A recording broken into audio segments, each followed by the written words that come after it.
Hey everybody, welcome back to the YouTube channel. Once again, we are Buffalo Eternal. We are a 100% proxy-friendly club that is based out of Buffalo, New York, where our motto is we want to play our opponents, not their wallets.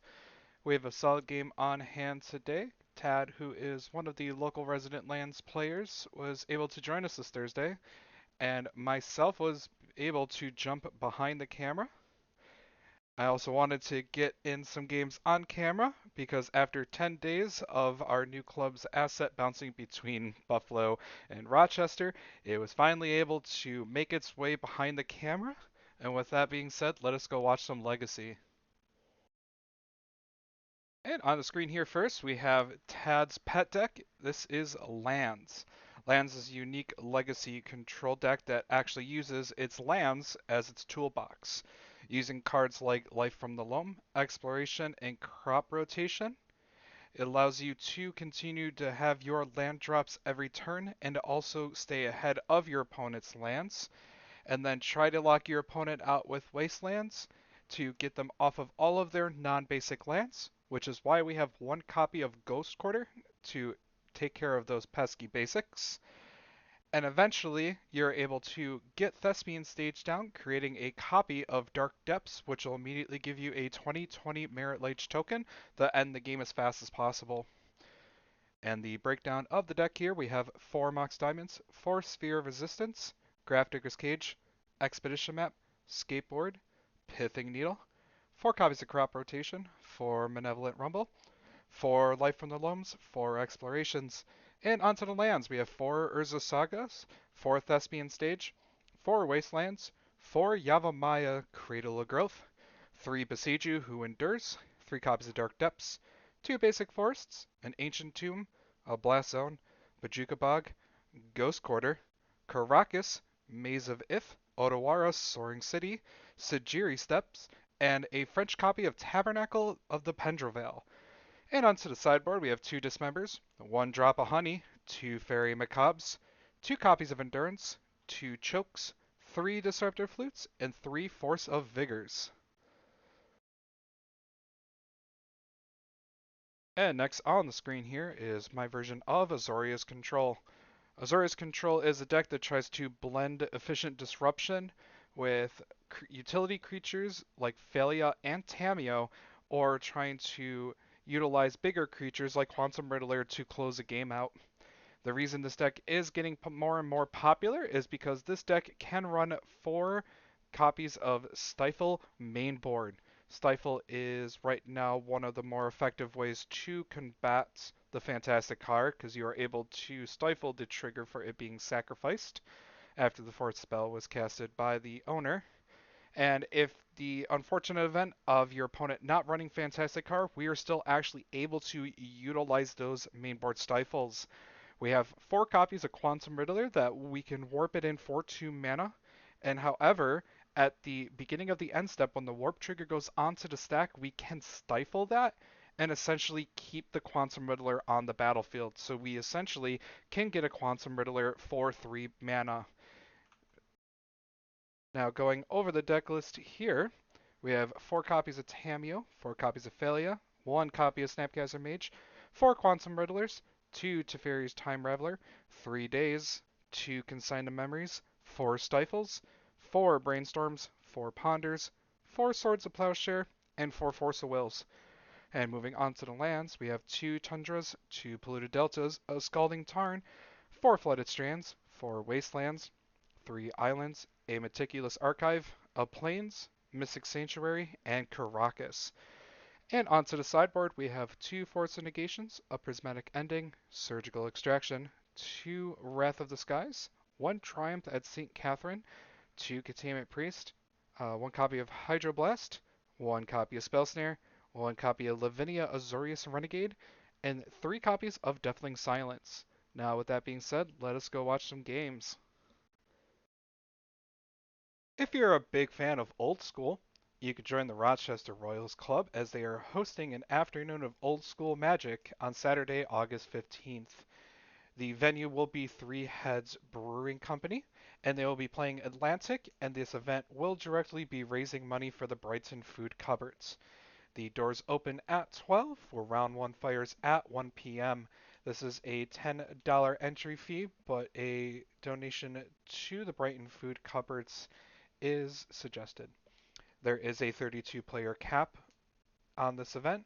It is straight Swiss, and this is also playtest and proxy friendly. So if you want to have a good event with some amazing people with a lively, great community, please join the Rochester Royals group out and help them support a good cause. Buffalo Turtle is hosting a proxy-friendly 1K Legacy event Saturday, August 29th at Heart of the Game. The LGS doors open at 10 a.m. and we'll be firing the event at 1 p.m. Once again, we are 100% proxy friendly, so if you've ever wanted to try Legacy, this would be the best time for you to do so. The entry is $30, and for rules on the proxies, or if you want to join our community, you can scan the QR code or check the links down below. Alright, and let us get into the gameplay here. On the left, we have myself playing Azorius Control, and on the right, we have Tads playing Lands. I unfortunately did not like my first 7, so I decided to mulligan to 6. And let's see, Tad starts off with the basic forest. Mox Diamond pitching, that's a Bajuka Bog, I apologize for the glare, and playing an expedition map and passes the turn. I'll draw for here. Gonna play a Pluta Delta and then pass back to Tad.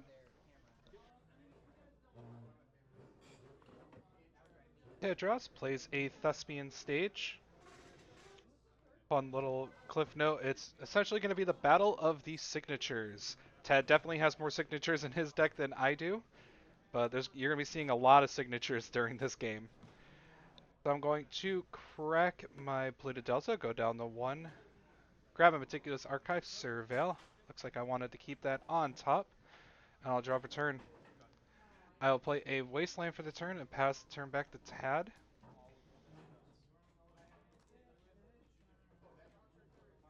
Tad thinking about whether or not he wants to crack the expedition map. It looks like he does. Let's go see what land he wants to grab here. It's going to be a Dark Depths. Again, we'll show Dark Depths on the screen here. Dark Depths is a land. When it enters the battlefield, it gets 10 counters. And when the 10th counter is removed, if there are no more counters on the Dark Depths, then it will flip into a 2020 Flying Indestructible Merit Lage token. One of the key parts of this deck is being able to just consistently keep putting that out using Life from the Loam. Alright, so Dark Depths goes to hand. Tad draws per turn. Let's see what Tad wants to do here. Looks like he does want to put that Dark Depths down.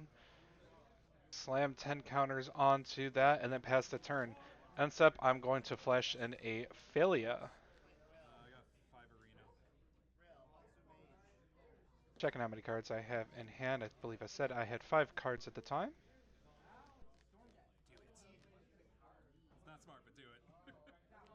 I'm essentially telling Tad to create the Merit Lage token because we're going to go to my turn and I'm going to move to combat and I'm going to flicker it out with Failure. It's not smart. Tad knows better, so he's definitely not going to do that.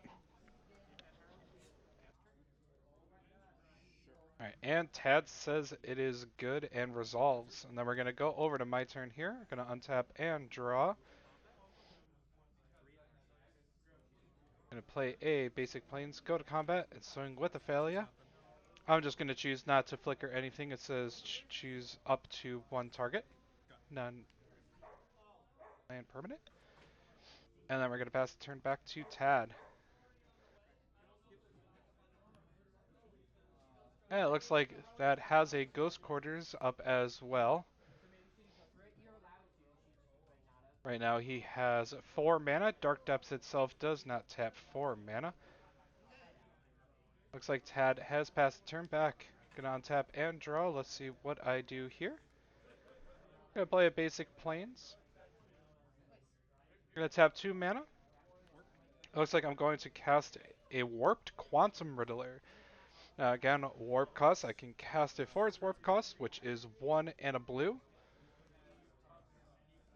And when it enters the battlefield, I can draw a card unless I have 1 or less cards in my hand, in which case I am allowed to draw 2. But it looks like I have 4 cards in hand, so I'm only going to draw 1. I'm going to move to combat here, and before combat is declared, we are going to try to bounce my Ophelia back with the Otawara. However, I was ready and had a Stifle effect. I'm going to swing with Phalia. I'm going to flicker that Quantum Riddler, and Tad goes down to 16. We're going to move back to end step. I get a triggered draw off the Quantum Riddler entering the battlefield, and Phalia says that whenever a non-land permanent I control enters the battlefield, using the Phalia Flicker ability, it gets a +1/+1 counter. So now I have a 4/6 flyer and a 3/3 Phalia. We pass the turn back to Tad. Looks like he's just playing Wasteland and quickly thinking about what he can do this turn. Again, this is Tad's pet deck, so pretty sure he's confident in what he needs to do here. He can make a Merit Lage token, however, if he does do that, I am just going to flicker the token out with the Phalia, so he's definitely not going to come at it from that angle, but let us see what Tad does here. Looks like we're tapping green mana. Alright, Tad thinking about crop rotation. He's going to sacrifice the forest. And he's going to search his deck for a land, and it goes directly into play. Let's see what Tad gets here. And it looks like we are grabbing a Caracas. The reason that is bad for me, actually, is because he is able to just bounce Phalia back to my hand with using one of his lands. Again, the deck doesn't really have what you would say a creature base. It utilizes its lands to get everything that it needs to get done, and then to make a Merit Lage token. So being proactive, Tad is going to force the situation. He's going to Wasteland my Wasteland. I do remember here I was trying to think whether or not Thespian Stage or Dark Depths would be better to hit, but it does not really matter because in response, he is just going to make a 2020 Merit Lage token. Seeing how we're a legacy beginner friendly YouTube channel, we'll explain how this works. So Thespian Stage for 2 mana will make a copy of the Dark Depths that has 10 counters on it, which now the legendary rule states that since you have 2 legendaries, you would have to sacrifice 1. You sacrifice the Dark Depths that has the 10 counters on it, which means that Thespian Stage is now a Dark Depths with 0 counters on it, which immediately triggers due to state-based effects. You sacrifice it and get the 2020 Merit Lage token. However, I had a answer for it. We use Swords to Plowshare it. Tad is up to 36, and I was accidentally wanted to play the Tamiyo, but it looks like I flashed a Stifle, which could be anything. It could even be a Stifle. Alright, Tad is going to start doing what this deck is known for, Life from the Loam. We're going to get the lands back, Dark Depths, Thespian Stage, and Wastelands. And this is why lands is such a resilient deck. Life from the Loam is a 1 green sorcery, return 3 lands from your graveyard back to your hand. However, Dredge is the key part of this card, and if it is ever in your graveyard, whenever you draw a card, you can replace it with Dredge, mill 3, return Life from the Loam back to your hand. This allows him to rinse and repeat his lands throughout the entire game. Right now, it looks like I'm casting Brainstorm. I believe I was trying to find an answer in this situation. However, Tamiyo is going to flip due to that Brainstorm. And in response, Tad is going to Caracas my Tamiyo so it doesn't flip. However, I did find the Stifle. So I did stifle the Caracas effect, which allowed me to keep my Tamiyo flipped as a Planeswalker. There we go. Thank you, Jason. And then we're moving back to my turn. We're going to draw here. I am going to uptick with Tamiyo. And then I'm going to swing 4 with the Quantum Riddler. We are chipping away at the 20 life we literally just handed over to Tad with that Swords to Plowshares.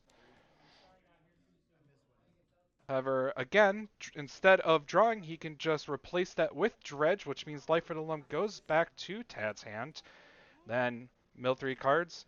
Tad's now going to look through his graveyard, cast that Life from the Loam, which he got back from Dredge, and it looks like he grabbed a Wasteland, a Thespian Stage, and an Urza's Saga.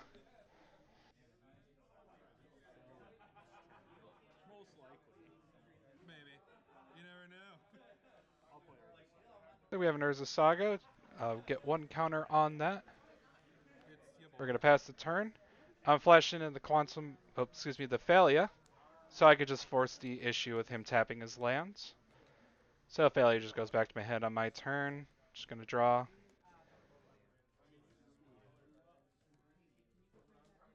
Gonna uptick here with Tamiyo. Swing again with the Quantum Riddler.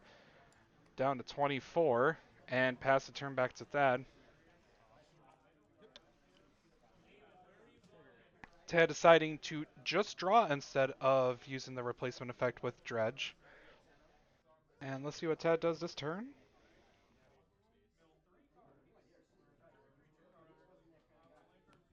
Tad plays a Mox Diamond. We're going to pitch one of the lands from his hands. Looks like he was pitching a Wasteland. Put a Thespian Stage onto the battlefield for his land per turn. Only had 2 cards left in hand.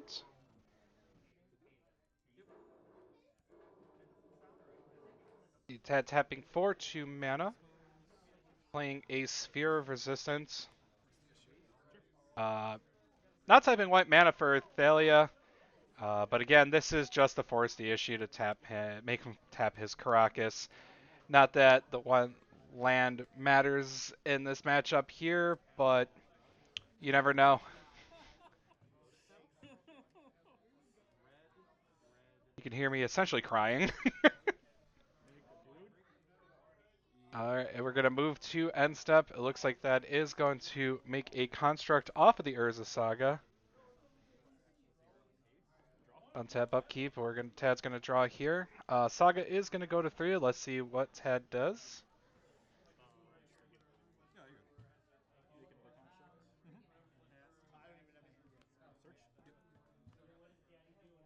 Alright, yeah, he's going to make another construct, and we're going to go searching. Let's see what that searches for. Pithing Needle, naming Tamiyo. Pretty solid there. To be honest, I think that was my only out in this game, was to get the ultimate from Tamiyo. But now I am staring down 2 6/6 construct tokens. He has 4 artifacts, the 1 Pithing Needle, 2 constructs, the Sphere of Resistance, and the 2 Mox Diamonds. So each of his constructs are 6/6s at this moment. And it looks like he's gearing up for another Dark Depths. Once again, this is just why this deck is so resilient. Gonna pass the turn. Once again, I'm just gonna flash in Thalia. He's just gonna bounce it on my upkeep. Draw. I'm gonna tap 2 mana for Ponder.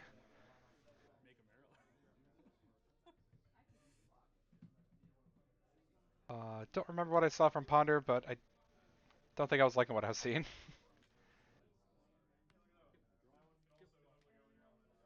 Alright, so we did draw off a Ponder. I did a long think here, so we're just gonna cut ahead real quick to the next time I make an action. Sorry about the hard cut there. Do decide to end up swinging with the Quantum Riddler. I was just thinking that getting the life total down, I inevitably would find something to help me out here. So Tad down to 20, and then I pass the turn back to him. Tad deciding whether or not to dredge, but we'll see what he does here. Alright, looks like Dad going to dredge with Life from the Loam. Get Life from the Loam back from the graveyard. Gonna tap 3 mana in response to his own Sphere of Resistance. We are going to see a Urza Saga, Wasteland, and a basic forest here.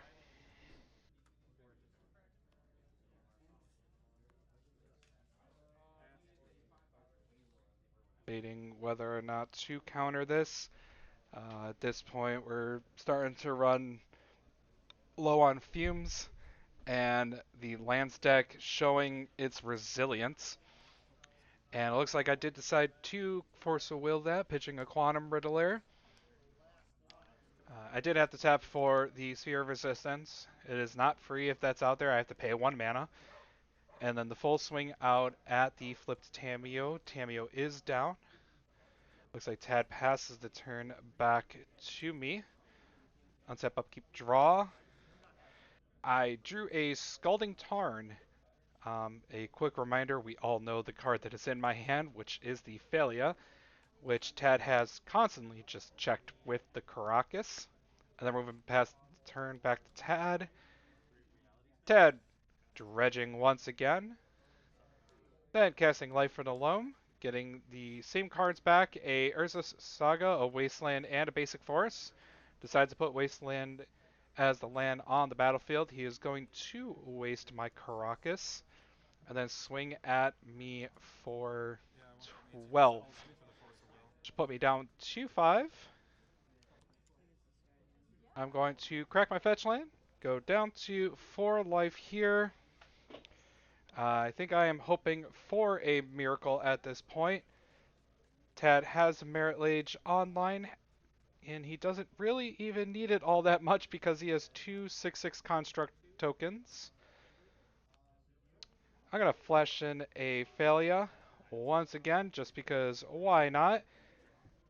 Go to my turn, up tap, upkeep, bounce the Thalia back to my hand, draw. And I've seen enough. Tad showing his mastery with this deck. It's very scary on this deck, but on the round 2.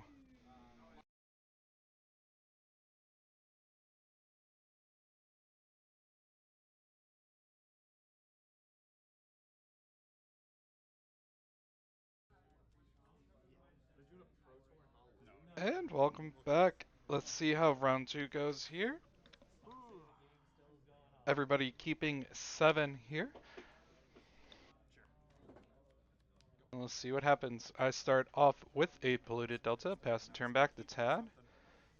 Tad taps Urza Saga, chapter on the saga, and then Tad casts Expedition Map. Now, debating whether or not this map resolves. The map last game definitely got some things that I weren't particularly happy with. So we're going to grab a Meticulous Archive. We're going to surveil. I do believe I was just trying to see what I was going to draw here first. Looks like I'm going to bin a Stifle. And I'm going to force pitching another Stifle to counter the Expedition map. Lands having as many lands as it has, sometimes you want that one tutorable effect to find exactly what you're looking for, so sometimes Expedition map should be countered. And in this position, I felt that that was the correct decision. Back on my turn, we're just going to cast a Brainstorm. Gonna put 2 cards back. Whoop. Alright. That's how we're deciding to put the cards back on Brainstorm. Gonna play a Tundra and pass the turn back to Tad.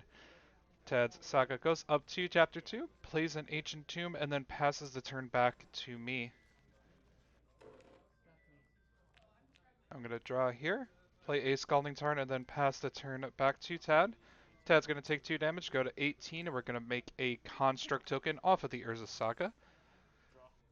Tad's turn, untap, upkeep, draw. Saga goes to 3. We're going to do that once again, make another Construct. Tad is down to 16. And he's going to search his deck. With the Saga trigger, I'm going to crack my Scalding Tarn. I don't necessarily want Tad to be able to get a Pithing Needle named Scalding Tarn. Tad said that he wasn't going for that, but he did decide to grab a Skateboard. Skateboard is a newer card. It was shown in previous videos. It just enters the battlefield. You can tap a target permanent. When it enters, No, I know. We said search, and I'm looking at my, I was looking at it, and like crack it, and my brain just ETB tap. looks like Tad is going to tap my Tundra. I am going to tap that in response and float a white mana. It's going to play a Beseiju. And that is going to try and equip the skateboard to one of his constructs. I'm going to Swords to Plowshare that before it gets another toughness, so he's going to get 3 life from that. Swings in, goes down to 15, and I'm passed the turn back to me, and then step I'm going to flash in Thalia. Okay, untap, upkeep, draw. I'm going to play basic land. I'm going to swing with the Thalia and blink out his construct token. And he's back down to 15. Tad, untap, upkeep, draw here. Let's see what Tad does.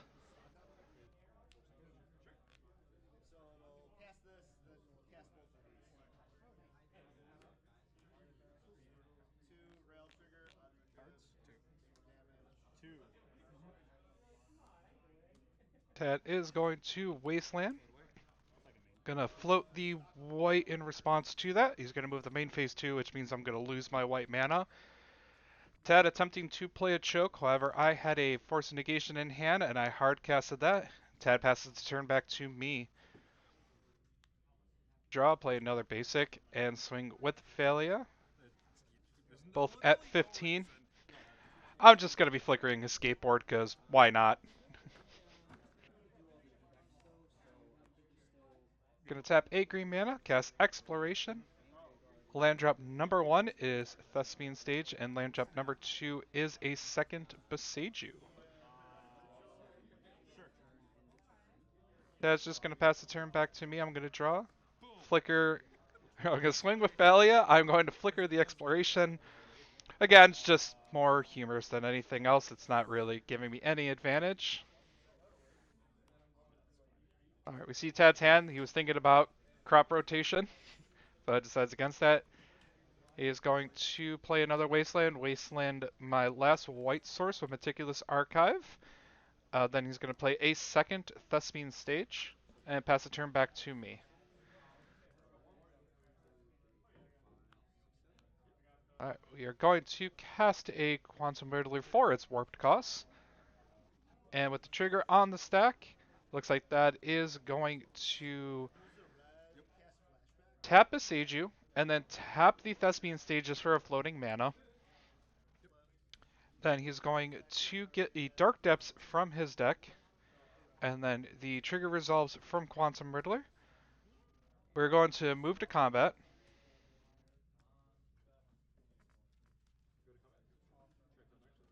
I'm going to swing with Thalia. Trigger the Quantum Riddler. I know I was looking for lands to the best of my abilities. Get the Quantum Riddler back, drawing 2 cards. I had 1 blocker in the air at this time with that. Fad finds another Urza Saga.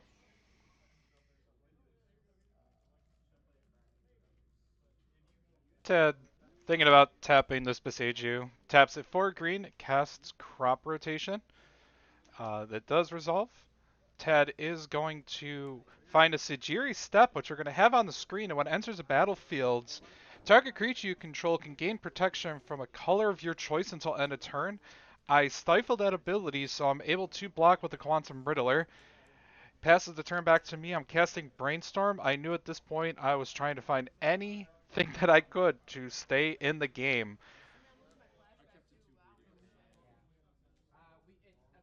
I wasn't putting cards back confidently there, so do assume I didn't really find what I was looking for. So we're going to crack a Flooded Strand, try to reset the top of my deck here.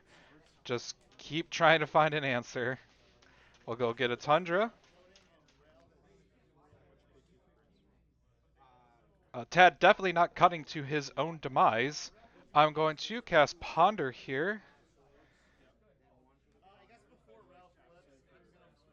Looking at these 3 cards, taking a look in my hands.